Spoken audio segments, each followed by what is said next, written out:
Three siblings went diving in a river and never returned. 20 years later, their bike was discovered in the water, revealing a shocking truth. Before we continue, don't forget to subscribe to the channel, like the video, and comment where in the world you're watching from. Let's go.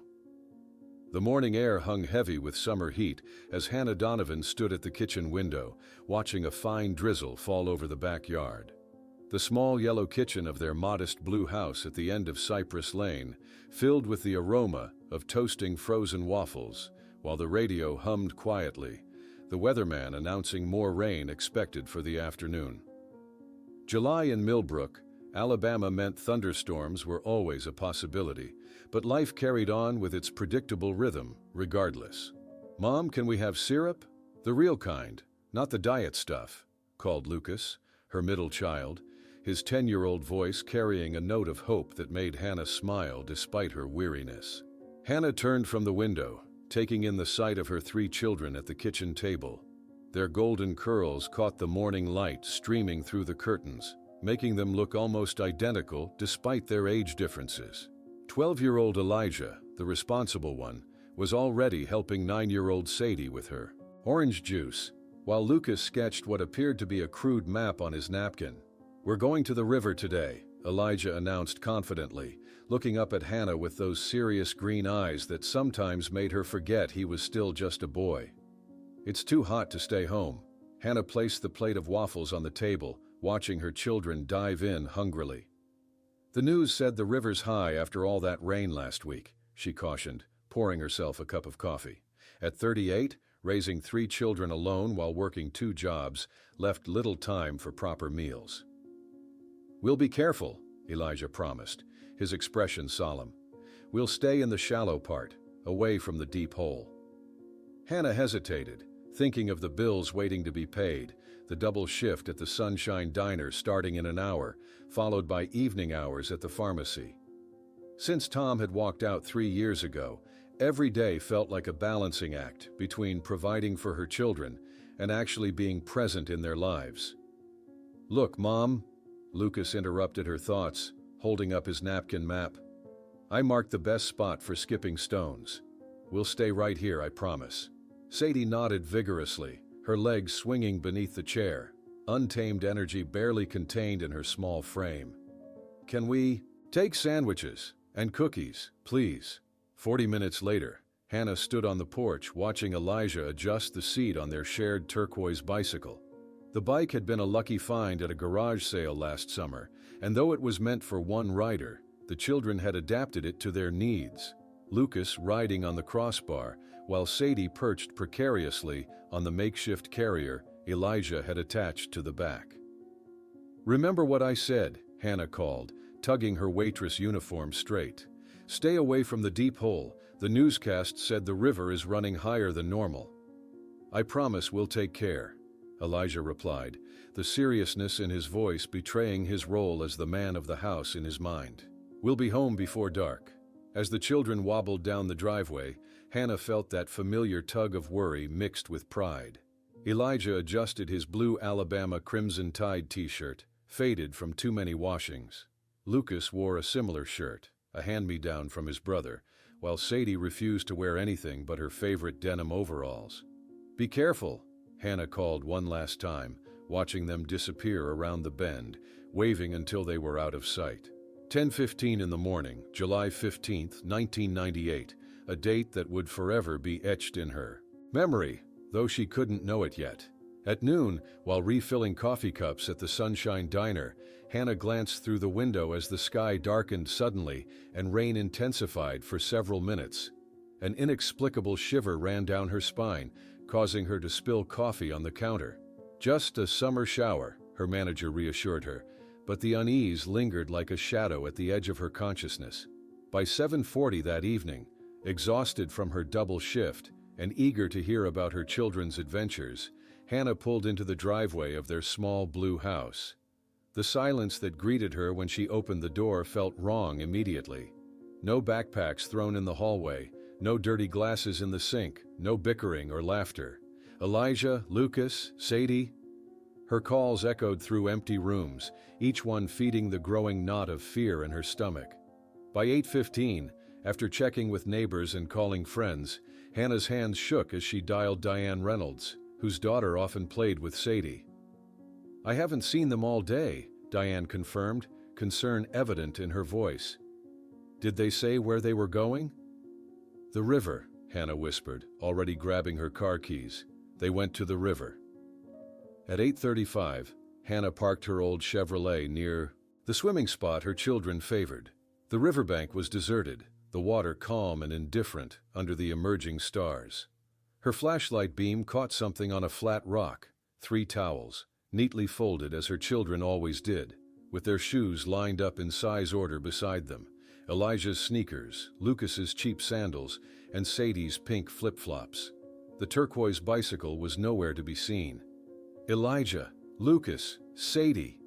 Her cries echoed across the water, answered only by the croaking of frogs and the whisper of the current. 2 night fishermen helped search the immediate area, their flashlights cutting through the darkness as Hannah's voice grew hoarse from calling.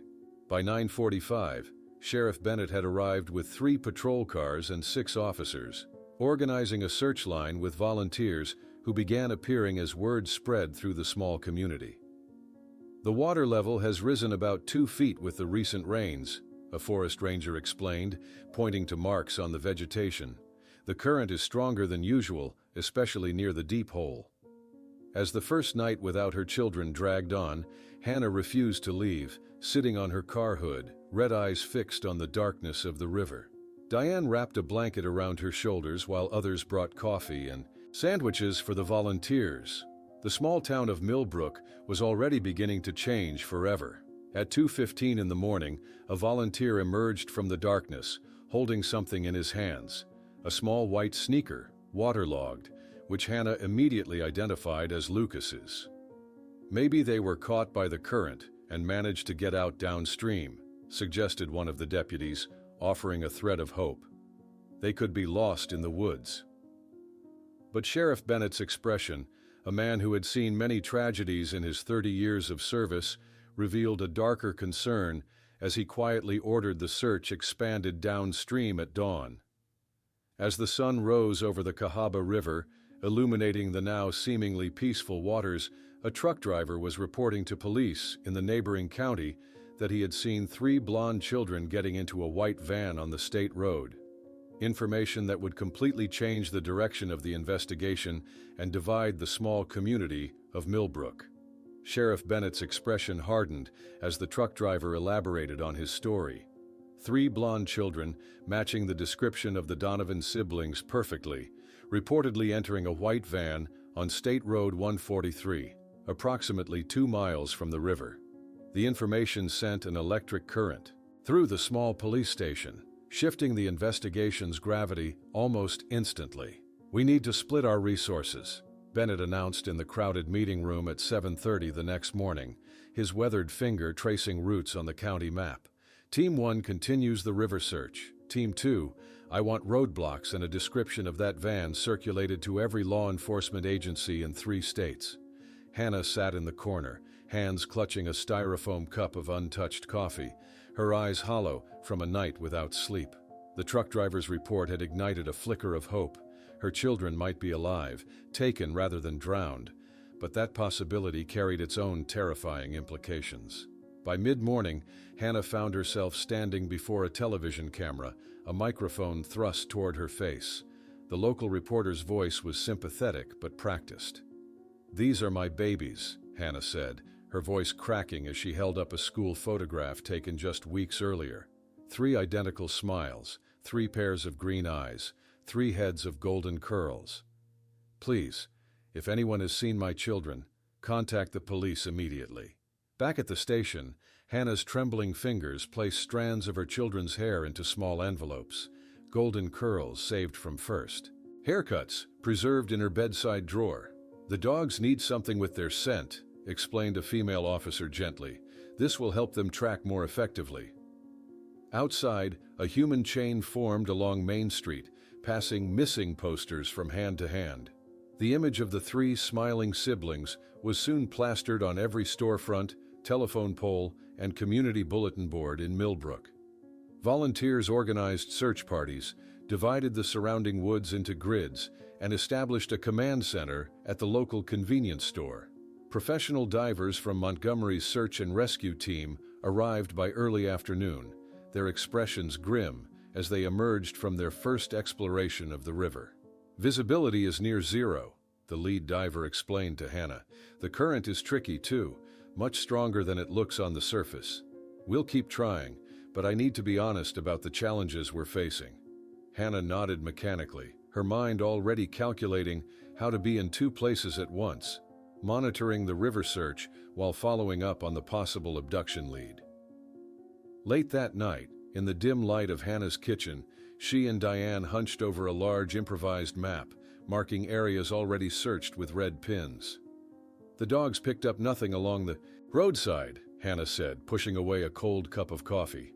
"But the divers couldn't reach the deepest parts of the river either." Diane squeezed her friend's hand. "We'll start again at first light."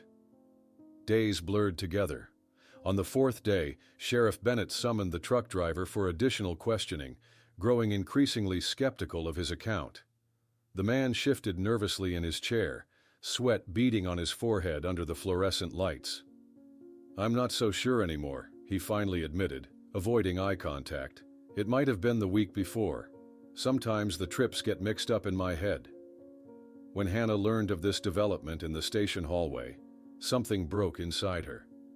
"You wasted days on his story," she confronted Bennett, her voice rising with each word. "Days when we should have been focusing on the river. My children could have been in that water all this time." Bennett's face remained impassive. "We followed all available leads, Mrs. Donovan. That's standard procedure." By the end of the first week, exhausted volunteers returned from a 12-hour search along 5 miles of riverbank. Some wept quietly as Hannah distributed water bottles, her face a mask of determination that belied her own exhaustion. She hadn't slept more than 2 hours at a stretch since the disappearance, surviving on adrenaline and the desperate hope that the next search would yield answers. Late one night, Diane found Hannah asleep on the sofa, still dressed in mud-stained jeans, surrounded by copies of police reports and maps. A notebook lay open beside her, filled with meticulous notes about each step of the investigation, questions in the margins, timelines sketched and resketched. The convenience store had transformed into an impromptu operations center, its walls covered with maps marked with colored pins, volunteer lists, and search shift schedules. The owner, Bill Morgan, had stopped selling lottery tickets to make room for more maps. "Those kids are more important than scratch-offs," he'd said simply. On day 9, a helicopter from the state police swept over more remote areas of the river, areas inaccessible by foot. Hannah stood watching from below, shielding her eyes from the sun while talking with Deputy David Parker, a younger officer who seemed genuinely committed to finding the children. "We're not giving up," Parker assured her. "Not by a long shot." That evening, a community meeting in the school gymnasium drew hundreds. Tension filled the air as the mayor and sheriff tried to calm the growing frustration of residents demanding answers. Some questioned the effectiveness of the search efforts. Others offered new theories, each more unlikely than the last. Night after night, Hannah returned to her empty house, a building that no longer felt like home. Sometimes she would stand in the doorway of Elijah's room, unable to enter, before making her way to Lucas's room where she would finally collapse in tears, clutching his worn teddy bear.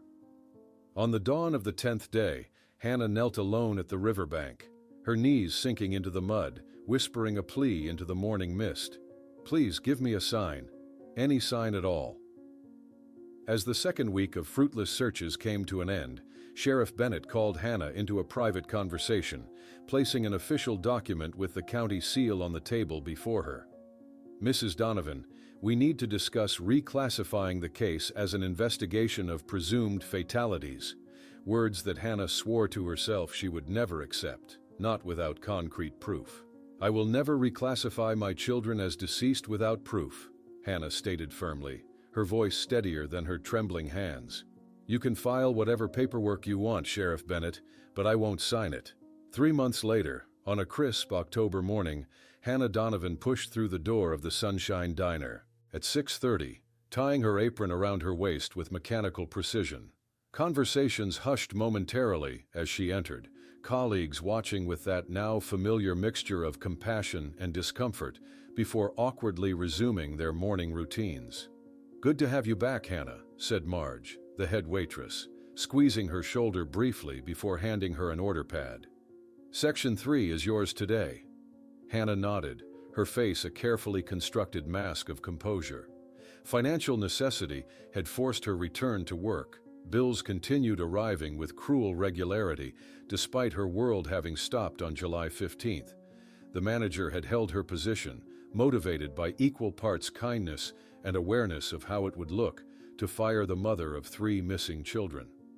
Halfway through her shift, Hannah approached a table where a family with 3 young children sat studying menus. She stood perfectly still, her gaze momentarily fixed on the plates of waffles she'd just delivered, identical to what Elijah, Lucas, and Sadie had eaten that final morning. The father glanced up, recognition dawning in his eyes, followed by that uncomfortable look Hannah had grown accustomed to. She forced a smile and took their order, retreating to the kitchen where she pressed her forehead against the cool metal refrigerator, counting breaths until the tightness in her chest subsided. Every Wednesday afternoon, Hannah visited the sheriff's department, a ritual that had become as essential as breathing. Deputy David Parker, whose genuine compassion stood in stark contrast to Bennett's bureaucratic detachment, would greet her with the same gentle expression before handing her an increasingly thin folder. "No updates this week, Mrs. Donovan," he said softly on this particular Wednesday, "but I promise the case isn't forgotten." Hannah's living room had transformed into an improvised investigation center. She'd pushed the couch against one wall to make space for a folding table covered with meticulously organized folders, newspaper clippings, and annotated maps. The wall above held detailed timelines, one for each child, with every reported sighting, every search area, every theory color-coded and cross-referenced.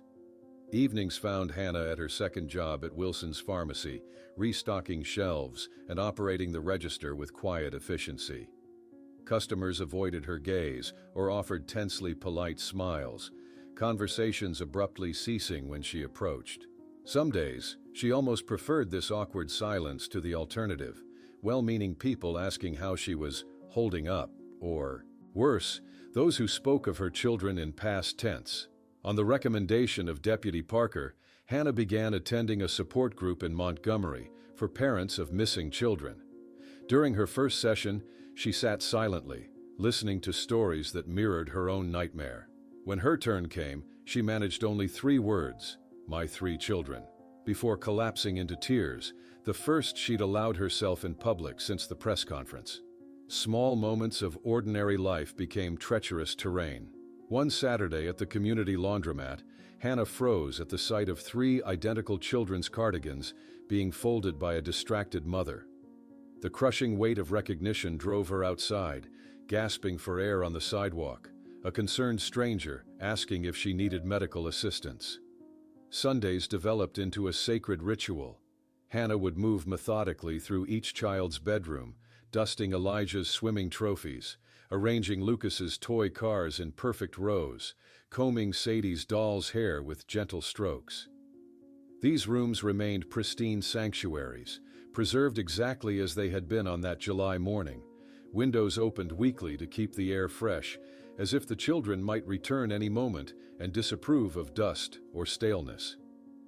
At the public library, Hannah spent hours researching other disappearances near rivers, scanning microfiche of newspapers from neighboring states, making meticulous notes in a growing collection of spiral notebooks. The head librarian, Mrs. Patterson, would discreetly leave the lights on beyond closing time, pretending not to notice Hannah's continued presence in the reference section. As Thanksgiving approached, Diane attempted to coax Hannah into attending the community dinner at the church. "You can't keep isolating yourself," she insisted gently. "The town still cares, Hannah. People want to help." Hannah declined with a practiced smile that never reached her eyes. The thought of facing holiday cheer, of watching other families whole and complete, felt like more than she could bear. A letter arrived in early December, postmarked from Portland, Oregon. Another mother, Catherine Myers, wrote of her two sons who had vanished during a fishing trip 3 years earlier. "No one understands this limbo we inhabit," she wrote, "not quite grieving, not quite hoping, suspended between impossible possibilities." This correspondence became a lifeline for Hannah, connecting her to someone who truly comprehended the peculiar torment of not knowing. Christmas Eve found Hannah alone in her house, 3 stockings hanging from the mantel, carefully wrapped presents arranged beneath a small tree. When Diane stopped by with a casserole and found this scene, Hannah explained simply, "It's just for when they come home," her voice conveying absolute certainty. Her brother Derek's holiday visit resulted in tense confrontation. "Hannah, this isn't healthy," he argued, gesturing toward the preserved bedrooms, the stockings, the presents. "You need to start accepting that they might not come back." "Don't," Hannah whispered, a single word carrying the weight of unimaginable pain. On Christmas Day, Hannah walked alone along the frozen riverbank, releasing 3 small paper boats into the current, each containing a handwritten message to one of her children. She watched until they disappeared around the bend, carried away by the same waters that had taken her children. That night, Hannah finally entered Sadie's room, something she'd been unable to do for months. She lay down on the small bed, hugging the pillow that still retained a faint scent of strawberry shampoo, sobbing until exhaustion finally granted her sleep. On the first morning of January 1999, while the town still celebrated the new year, Hannah was awakened by a call from Deputy Parker, his normally calm voice now urgent. "Mrs. Donovan, we found something on the south bank of the river, an area that wasn't completely searched before. A blue backpack with the name Elijah written on the strap." Hannah's heart pounded as she drove to the riverbank, Deputy Parker's words echoing in her mind. A blue backpack, Elijah's name. After months of nothing, suddenly there was something tangible, something real. The morning sun cast long shadows across the south bank as Hannah approached the spot where Deputy Parker waited. His breath formed small clouds in the cold January air as he carefully handed her a clear evidence bag containing a mud-stained blue backpack. "It was found wedged between rocks, partially submerged," Parker explained, pointing to a remote area downstream. "Someone hiking spotted the blue color. We've already photographed the location and surroundings." Hannah's hands trembled as she took the bag, recognizing instantly the NASA patch she'd sewn on herself after Elijah had become obsessed with space exploration the previous year. "This is definitely his," she whispered, her voice barely audible above the gentle rushing of the river. Back in her kitchen, Hannah carefully opened the backpack, laying its contents on a clean towel spread across the table. Despite months underwater, some items had survived in recognizable condition. The waterlogged Guide to Constellations book still retained its shape, its pages rippled and stained but intact. Hannah gently opened the cover to find her own handwriting still legible on the title page. "For Elijah, who always looks to the stars. With love, Mom." Among the soggy remnants of what might have been snacks and a water bottle, Hannah discovered a small black journal, its pages stuck together but not completely destroyed. With painstaking care, she separated the fragile pages, finding entries written in Elijah's neat handwriting. The final entry, dated July 13th, sent a jolt through her body. "Tomorrow we'll show Lucas and Sadie the secret place where the river whispers, different. Only we will know." Within an hour, Hannah was sitting in Sheriff Bennett's office, the journal protected in a new plastic bag, open to the crucial entry. Bennett's expression remained impassive as he examined the evidence. "Probably washed downstream with the current," he concluded, leaning back in his chair. "Doesn't change our primary conclusion about the case." "But don't you see?" Hannah pressed, pointing to the entry. "They were going to a specific place, somewhere Elijah called the secret place where the river whispers different. This could be crucial to understanding what happened." Bennett sighed, the gesture so familiar it made Hannah's teeth clench. "Mrs. Donovan, children always have secret places. It could be any bend in the river. We've searched the entire area multiple times." Later that evening, Hannah spread maps across her investigation table, tracing the river's course with a red marker. She circled areas that might correspond to Elijah's description: unusual bends, places where the current might create unique sounds, rock formations that could alter the water's flow. There had to be something distinctive about this spot, something that would make the river whisper different. The next morning, Hannah pulled on hiking boots and packed a small backpack with water, energy bars, a first aid kit, and a whistle. If the authorities wouldn't properly investigate this new lead, she would do it herself. The south bank was more rugged and less frequently visited, requiring careful navigation through thick underbrush and over slippery rocks. Each step felt purposeful, the closest she'd been to her children in months. Upon returning home, exhausted but determined, Hannah found Diane waiting on her porch, concern etched across her features.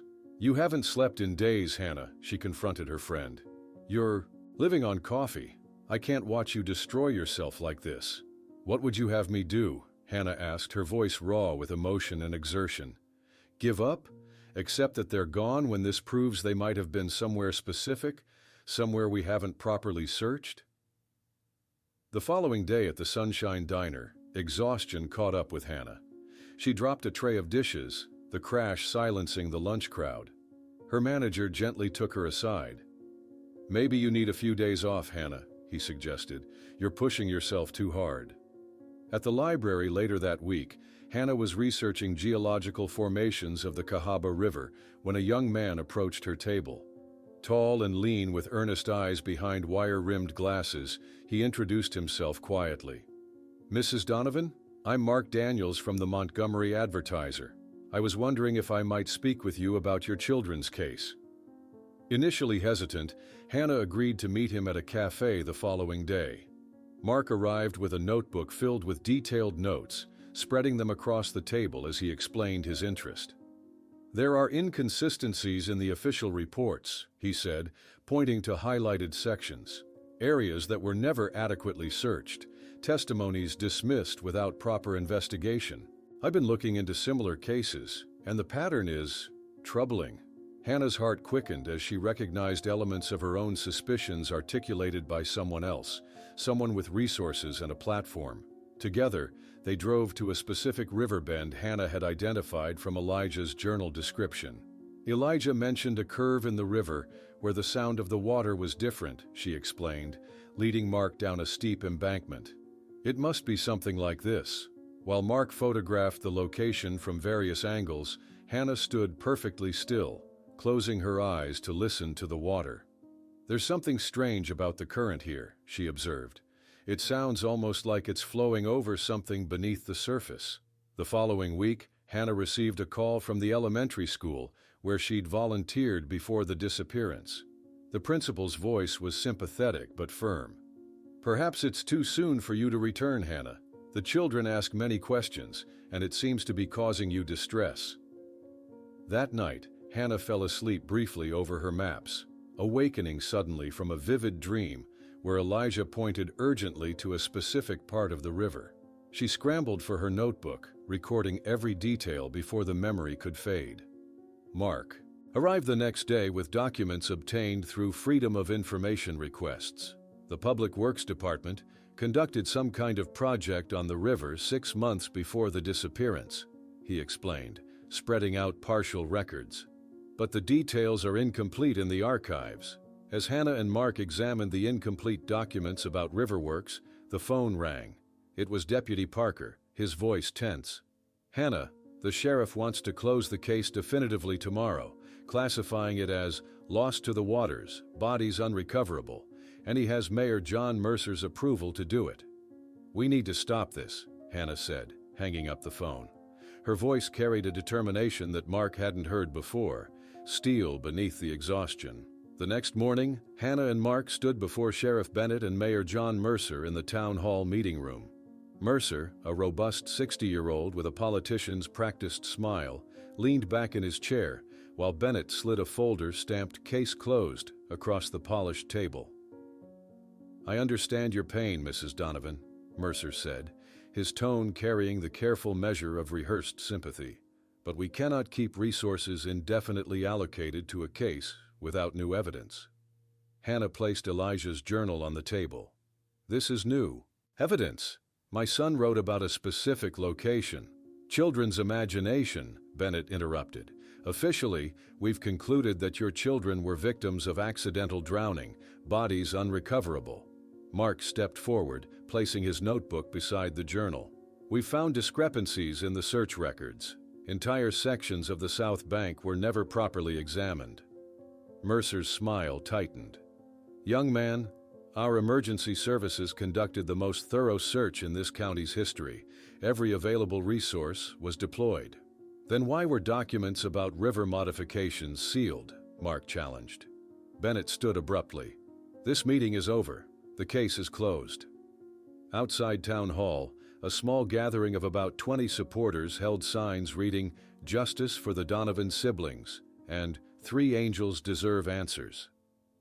Hannah stepped into their midst, grateful for their presence, but acutely aware of how small their number was compared to the hundreds who had joined the initial search. Most of Millbrook had moved on, accepting the official narrative of a tragic accident. At the Montgomery Advertiser office that afternoon, Mark typed furiously, crafting an article about the premature closure of the case. His editor, Gregory Walsh, watched with obvious concern from the doorway. "Be careful with accusations without solid proof, Daniels," Walsh cautioned. "Mercer has friends in high places, and he's not afraid to use lawyers." "I'm only reporting facts," Mark replied without looking up. "If they're uncomfortable with those facts, that's telling in itself." The following day, Hannah and Mark huddled in the public library, researching business records.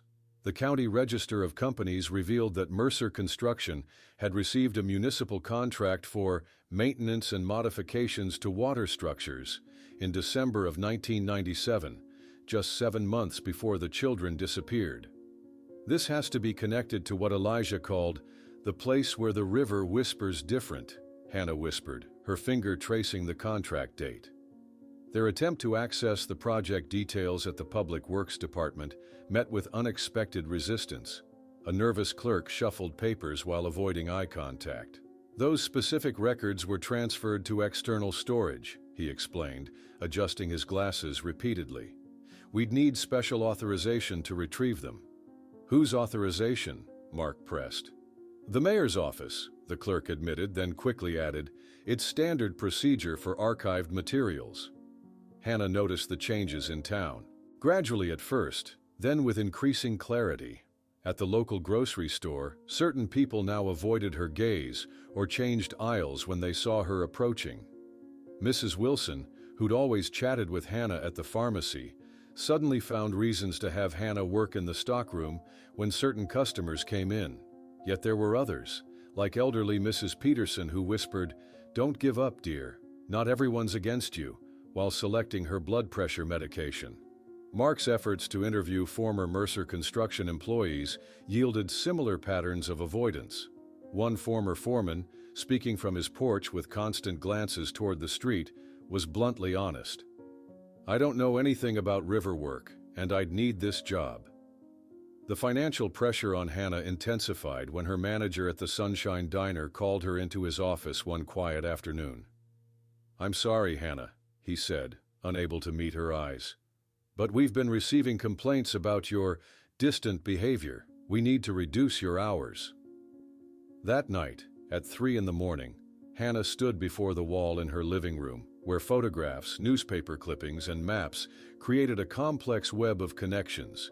Red yarn linked pictures of the mayor, the sheriff, clippings about the construction company, and river maps, a visual representation of a conspiracy she was increasingly certain existed. Through Mark's journalism contacts, Hannah eventually met with a former environmental inspector at a cafe in Montgomery, far from Millbrook's gossip network.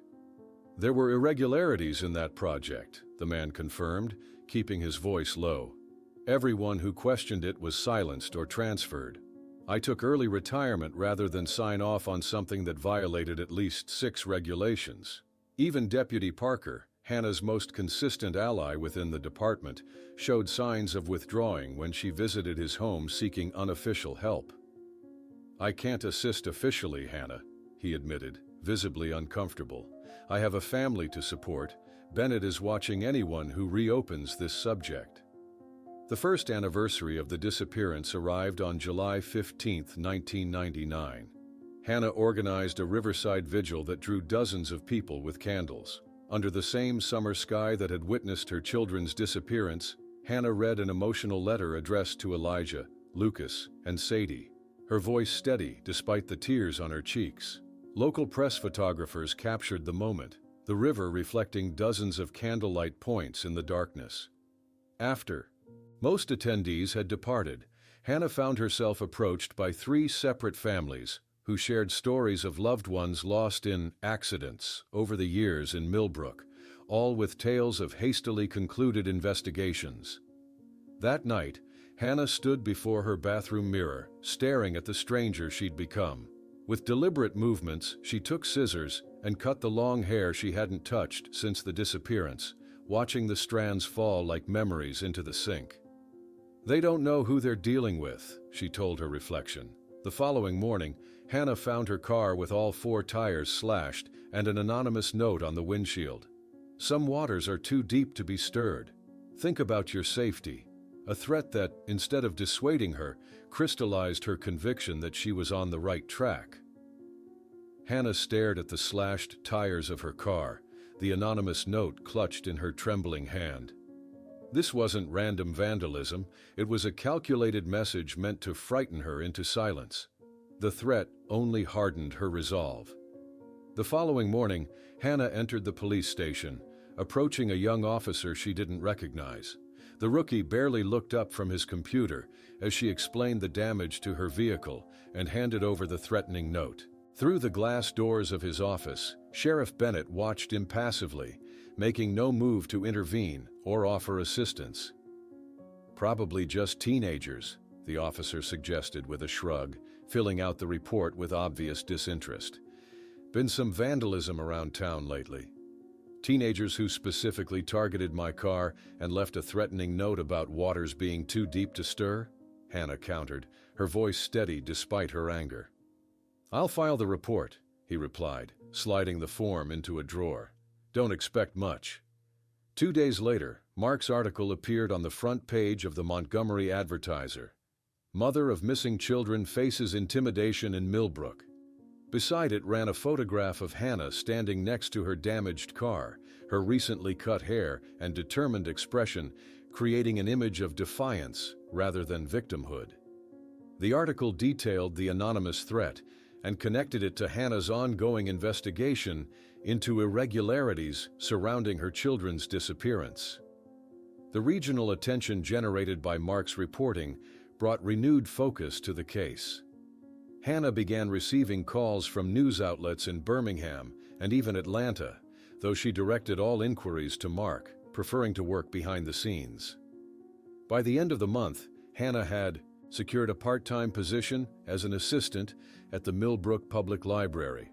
The head librarian, Mrs. Patterson, had been one of the few consistent supporters of Hannah's search, and the position provided both a modest income and access to research resources.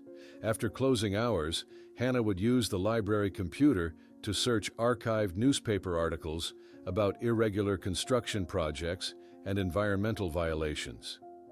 On a rainy Tuesday evening, Hannah locked the library and made her way to the back room where 4 people waited: Mark, Diane, Robert Jenkins, a 70-year-old retired geology professor with extensive knowledge of the local ecosystem, and Laura Winters, a 45-year-old woman whose teenage son had drowned in the river in 1995. "Thank you all for coming," Hannah said, closing the door. "I think it's safer if we pool our knowledge away from prying eyes." Robert spread aerial photographs across the table, his gnarled finger pointing to a particular section of the river. "Look at this image from March 1998. This structure didn't exist the previous year and disappeared in photos from August. There are no official records of it. It looks like some kind of temporary dam," Mark observed, examining the image through a magnifying glass. Laura opened her personal folder, removing carefully preserved documents. "The investigation into my son's drowning lasted exactly 3 days," she said quietly. "The final report has contradictions that no one would clarify. They said he swam in a restricted area, but there were no signs posted then." "There's a pattern here," Hannah noted, connecting dates on a timeline they'd created. 3 days later, Hannah returned home to find an eviction notice taped to her door. "Your contract will not be renewed at the end of the month. Final decision of the property owner." When Hannah called the landlord, a man who had previously expressed nothing but sympathy for her situation, he avoided direct answers. "It's just business, Hannah, nothing personal." "Who pressured you?" she asked directly. The long pause before he hung up was answer enough.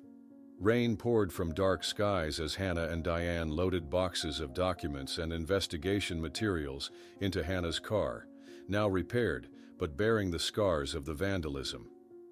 Neighbors watched from windows, some with curiosity, others with unmistakable disapproval. "You can use my basement," Diane offered, helping Hannah carry the final box. "More space than my guest room, and no windows for prying eyes." The basement of Diane's modest home quickly transformed into a more organized version of Hannah's investigation wall. With Robert's help, they established a proper filing system, categorizing evidence by type, date, and connection to key figures in Millbrook.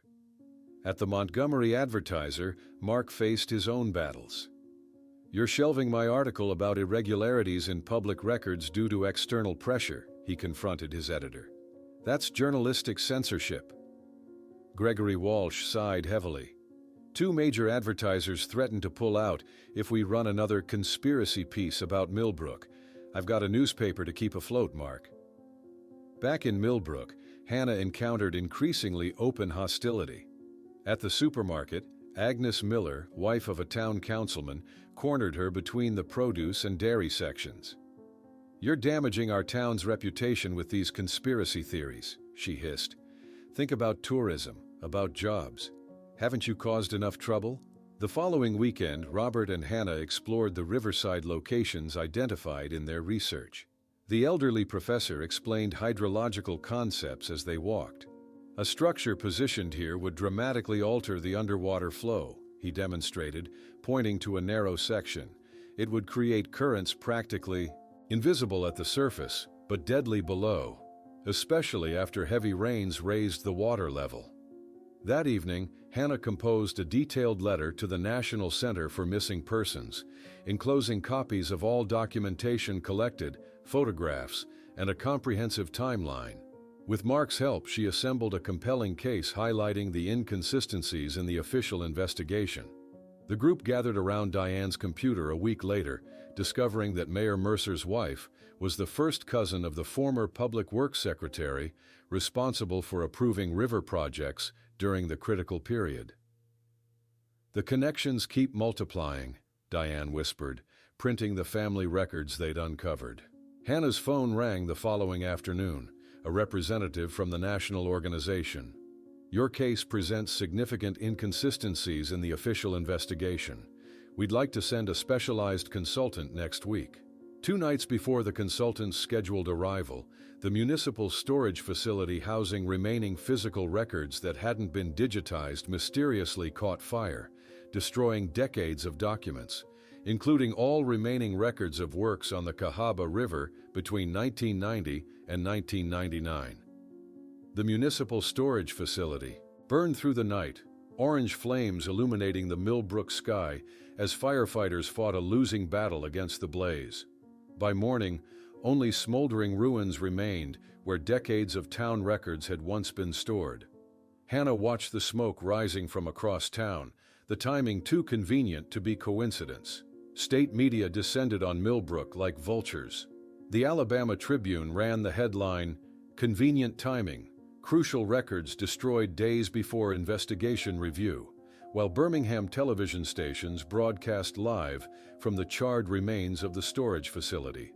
The fire marshal's preliminary report cited electrical issues as the probable cause, a conclusion that drew skeptical responses from journalists and outright derision, from Hannah's growing circle of supporters.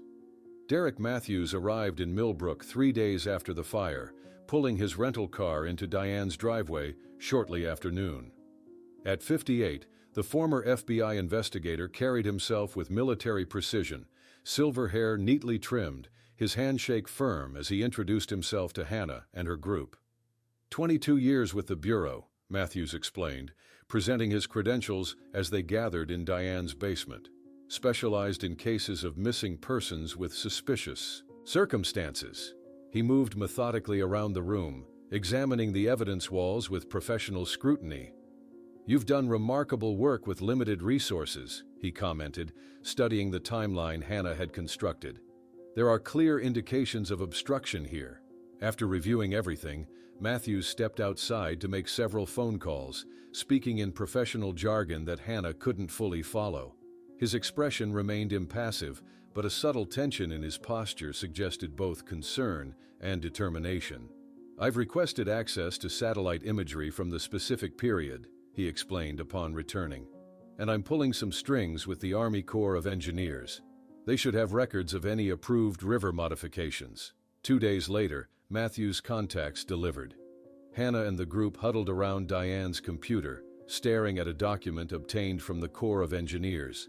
A request from Mercer Construction for temporary watercourse diversion for foundation maintenance, dated January 1998.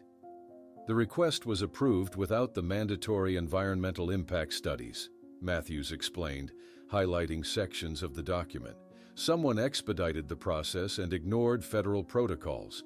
This alone constitutes a serious violation." Hannah leaned closer to the screen. "Could this structure have affected the river flow where my children were swimming?" "That's what we need to determine," Matthews replied.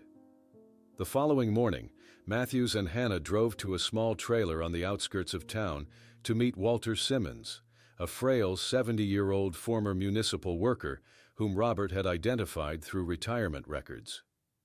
Despite his fragile appearance, Simmons' eyes remained sharp and alert. "Mr. Mercer told us to set up the diversion structure at night," Simmons confirmed, his voice barely above a whisper. "No documentation, cash payment. Said it was a temporary measure during the drought to ensure water access for his properties." Simmons grabbed a napkin, sketching with surprising precision. "It was like a small dam, directing water toward a secondary channel here," he explained, his weathered finger tracing the design. "The problem is, it created a powerful backflow exactly in the area where kids usually swam." Hannah felt the blood drain from her face as she realized the implication. So when the river level rose with the rains, the force of that underwater current would have doubled or tripled, Simmons finished, nodding grimly. "On the surface it would look normal, but below, like a washing machine set to high."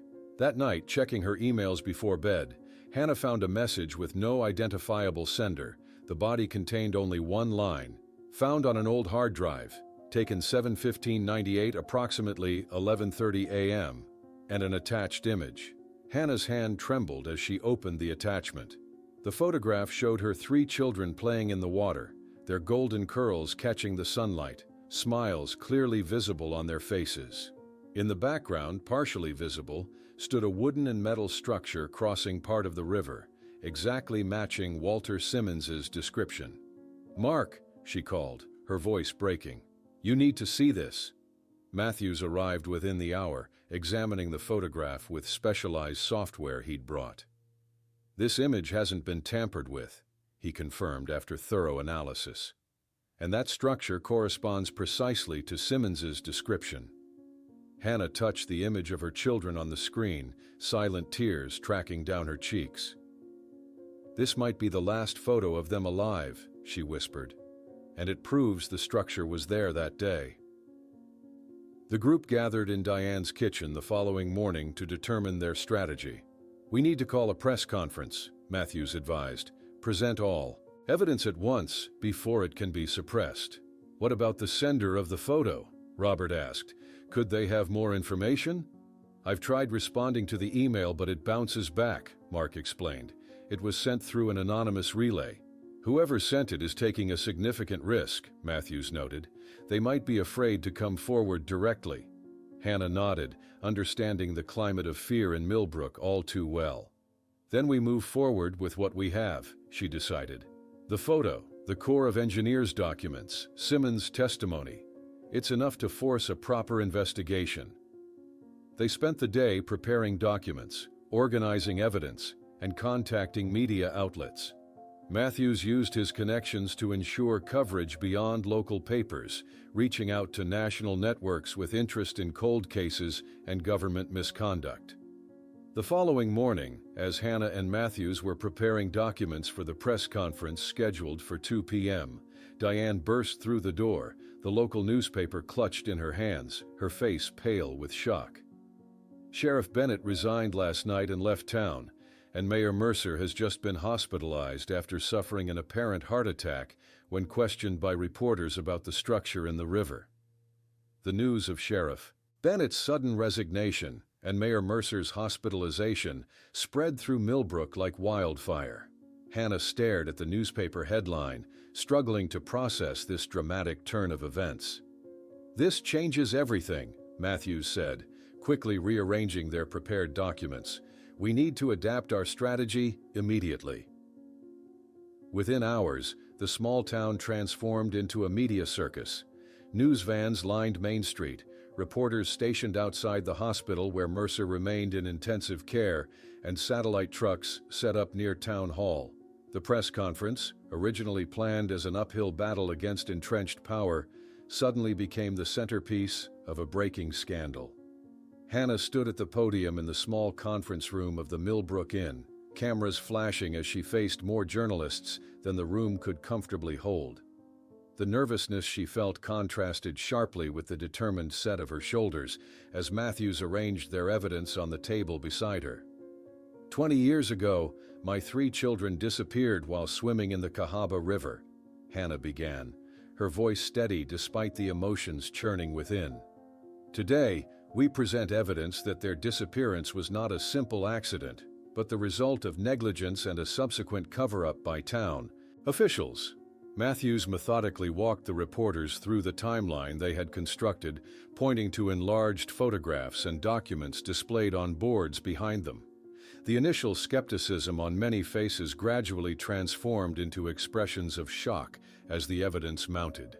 This image, authenticated by forensic specialists, proves that an unauthorized structure altered the river flow on the day of the disappearance, Matthews explained, pointing to the enlarged photograph of the Donovan children with the wooden structure visible in the background.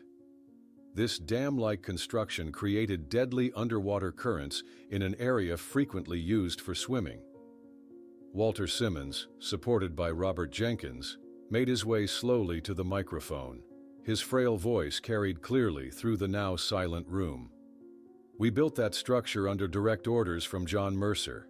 After the children disappeared, we were instructed to dismantle it immediately and never mention it."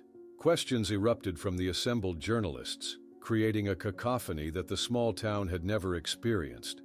National network correspondents pushed forward with pointed inquiries about corruption and negligence, while local reporters seemed torn between professional duty and community loyalty. Outside the inn, residents gathered in growing numbers, some holding impromptu signs supporting Hannah, others defending Mercer as a good man who made a mistake. The division that had been simmering beneath Millbrook's surface for years now erupted into public view. Later that evening, a CNN reporter interviewed Hannah in front of her former Blue House, now occupied by another family, who had graciously permitted the use of their yard for the broadcast.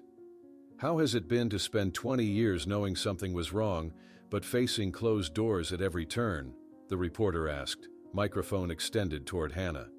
"Like screaming in a soundproof room," Hannah replied, the metaphor coming to her unexpectedly. "You know your voice should be heard, but the silence that returns is deafening."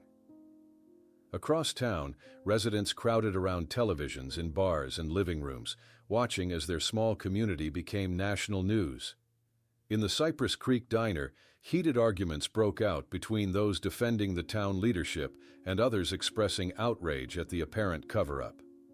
Mercer brought businesses to this town when we were dying, argued Fred Collins, a local hardware store owner. One mistake shouldn't erase 20 years of service. 3 children died, countered Jessica Baldwin, a high school teacher. And they lied about it for 2 decades. How is that defensible? The following morning, Vice Mayor William Carter called an emergency press conference on the steps of Town Hall. Visibly uncomfortable and sweating despite the mild temperature, he read from a prepared statement. "We have contracted an independent firm to investigate these serious allegations and will cooperate fully with state authorities," he announced, refusing to take questions before retreating back inside. By noon, Hannah found her porch at Diane's house covered with flowers, cards, and handwritten notes from strangers.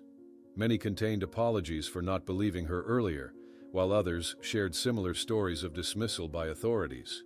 The support was overwhelming after years of isolation. In downtown Millbrook, tensions escalated when opposing groups of residents confronted each other outside the courthouse. Some defended Mercer as the man who built this town, while others demanded justice for the Donovan family. Police officers, already uncomfortable with the scrutiny following Bennett's resignation, struggled to maintain order. That afternoon, agents from the Alabama Bureau of Investigation arrived with advanced equipment, including cutting-edge sonar technology designed to map the riverbed in unprecedented detail. Their commanding presence and methodical approach brought a sense of professionalism that had been lacking in the original investigation. As dusk fell, Michael Green, a former deputy who had served under Sheriff Bennett, approached Diane's house nervously, checking over his shoulder before knocking on the door. "I need to speak with Mrs. Donovan," he said when Diane answered. "There's something I need to confess." Inside the kitchen, Hannah, Matthews, and Mark listened intently as Green revealed his part in the cover-up. "Bennett ordered us to remove any trace of the structure the day after the disappearance. He said it was to protect the town from lawsuits." Hannah leaned forward, eyes locked on Green's face. "Did you know my children might be trapped there?" Green lowered his head, unable to answer immediately. Shame etched into the lines of his face. After a long silence, he handed over a USB drive. "These are the exact GPS coordinates of where the structure stood. And also, I have photos we took before dismantling everything." Later that night, Hannah stood alone on Diane's porch, gazing up at the stars that had always fascinated Elijah. "We're almost there, my loves," she whispered, almost uncovering the whole truth. The next morning, as specialized teams prepared to begin underwater mapping of the river using Green's coordinates, Hannah received a call from the hospital. John Mercer, facing death and apparently tormented by remorse, had asked to speak with her, alone. Hannah stood in the hospital corridor, staring at the closed door of room 412. The rhythmic beeping of medical equipment filtered through, a cold reminder of mortality. She hesitated, her hand poised to knock, uncertain if she was prepared to face the man who had altered her life so irrevocably. "I'll be right here," Matthews reassured her, squeezing her shoulder gently. "Take all the time you need." Drawing a deep breath, Hannah pushed open the door. The hospital room was dimly lit, machines monitoring vital signs, casting an eerie blue glow over John Mercer's diminished form. The once powerful mayor looked small against the white sheets, his skin ashen, oxygen tubes snaking from his nostrils, a web of monitoring wires connecting him to the equipment surrounding his bed. "Thank you for coming, Mrs. Donovan," Mercer whispered, his voice barely audible above the mechanical hum. Hannah maintained her composure as she sat in the chair beside his bed, though her heart hammered against her ribs. "I didn't come for you, Mr. Mercer. I came for my children." Mercer's eyes, yellowed with age and illness, shifted away from her steady gaze. "The structure," he began, pausing to draw labored breaths between phrases, "was to divert more water to my lands during the drought. Perfectly legal, just didn't get all the permits."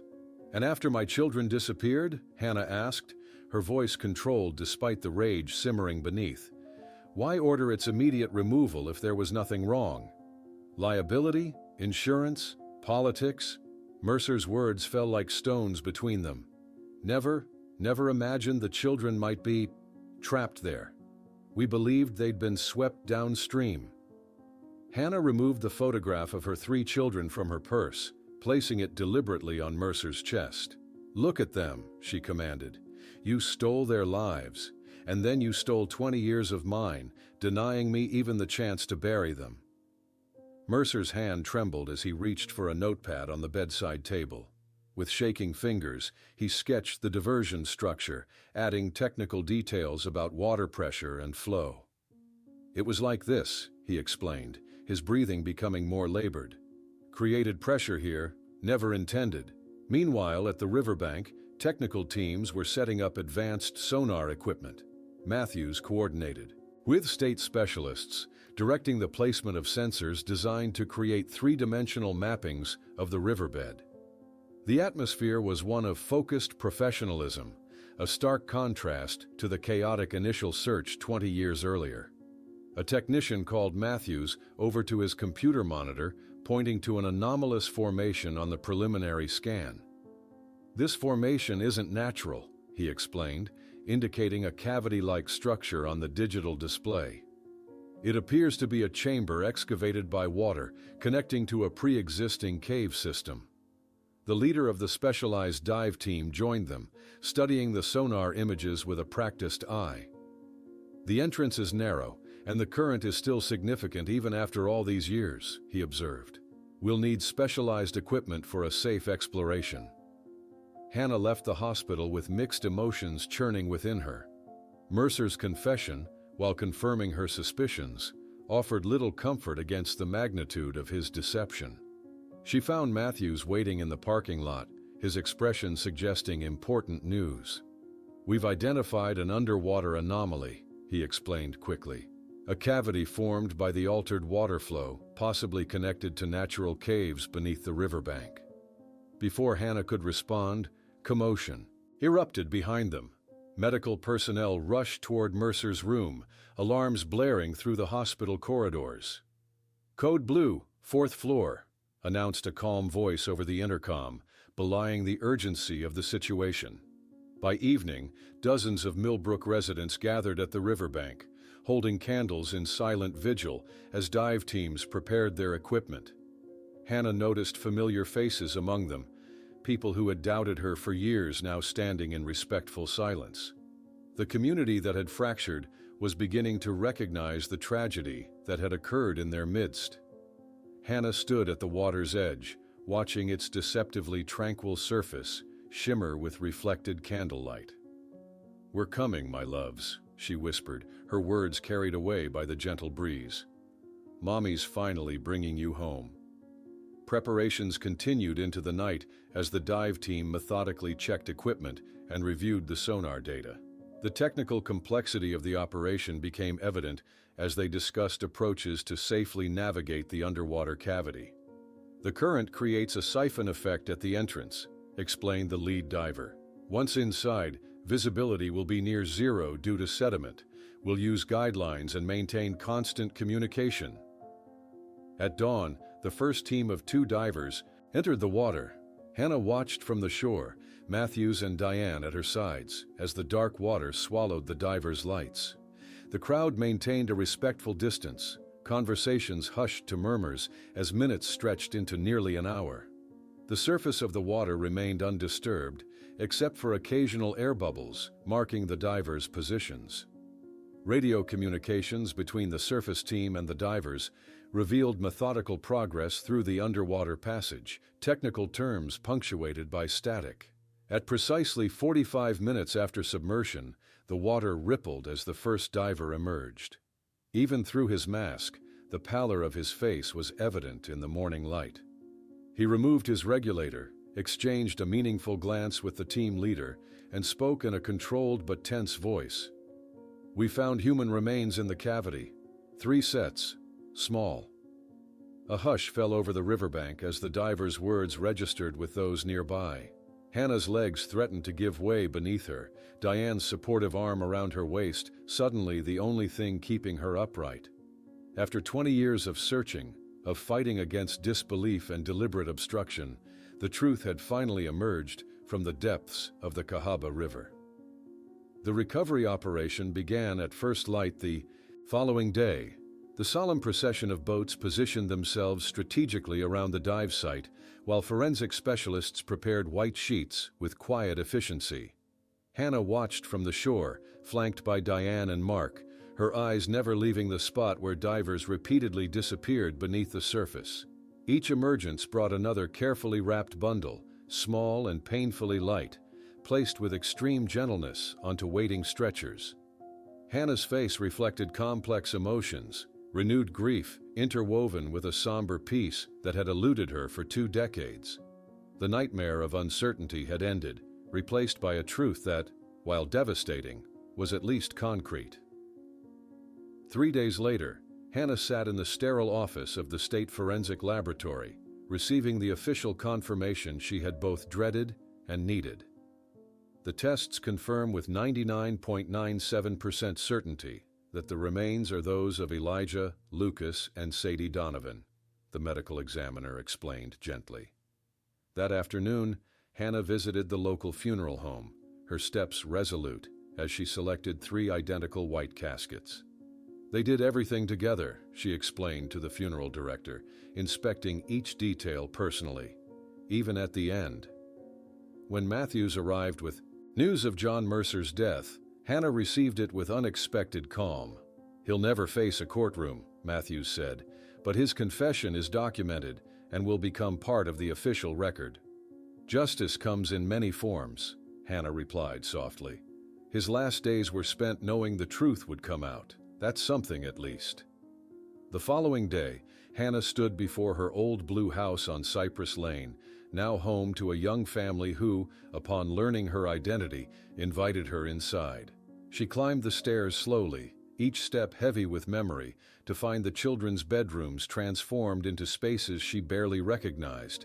Elijah's star charts replaced by sports posters, Sadie's pink walls now a neutral beige. The physical erasure of her children's presence struck Hannah with unexpected force, yet somehow reinforced her resolve to establish their truth permanently in the community's consciousness. At the state prosecutor's press conference, the official ruling was announced. The deaths of the Donovan siblings resulted directly from criminal negligence. Charges are being filed against all involved in the cover-up. News outlets broadcast footage of former Sheriff Bennett being apprehended in Florida, attempting to board a cruise ship, escorted by grim-faced officers into a waiting police vehicle. On a perfect autumn morning, hundreds gathered at Millbrook Cemetery, a sea of white clothing moving like clouds across the green grounds. 3 small caskets rested side by side beneath a large oak tree, surrounded by more flowers than Hannah had ever seen. The community that had once turned away from her pain now stood witness to her children's final journey home. During the service, Hannah approached each casket in turn, placing personal items atop them: Elijah's astronomy book, Lucas's favorite toy car, and the friendship bracelet Sadie had made the week before they disappeared. These small tokens, preserved for 20 years in bedrooms that had become shrines, would accompany her children into eternity. After the mourners departed, Hannah knelt alone before the fresh graves, finally allowing herself to cry without restraint. The tears that came were different from the desperate sobs of uncertainty that had plagued her for 2 decades. These were tears of farewell, of a mother finally able to grieve properly for children whose fate was no longer a torturous question mark. 1 month later, Hannah moved into a small cottage on the outskirts of town. As she unpacked boxes in her new living room, she carefully positioned a framed photograph of her 3 children in the center of the mantelpiece, not as a shrine to missing children, but as a memorial to lives that, though short, had been filled with love. Spring brought the inaugural meeting of the Donovan Siblings Foundation, held in a modest office space in downtown Montgomery. Hannah addressed the small gathering of volunteers and professionals with quiet authority. "Our purpose is to ensure no other family must fight 20 years for answers that should be their right from day one." 1 year after the discovery of her children's remains, Hannah sat in her foundation office, surrounded by case files of other families seeking help. The walls displayed organized information about ongoing investigations, Her expertise now focused on helping others navigate the labyrinth she had been forced to master. Speaking into the phone, her voice carried the confidence of hard-won experience. "I understand your frustration with the local police. Our team can review your son's case starting next week." As she closed the office that evening, Hannah paused to look at the photograph of her 3 children, their smiles eternalized in the summer of 1998, and for the first time in more than 2 decades, felt a deep certainty that they would be proud, not just because she never gave up finding them, but because she had transformed her pain into a beacon of hope for other families living in the devastating limbo of uncertainty.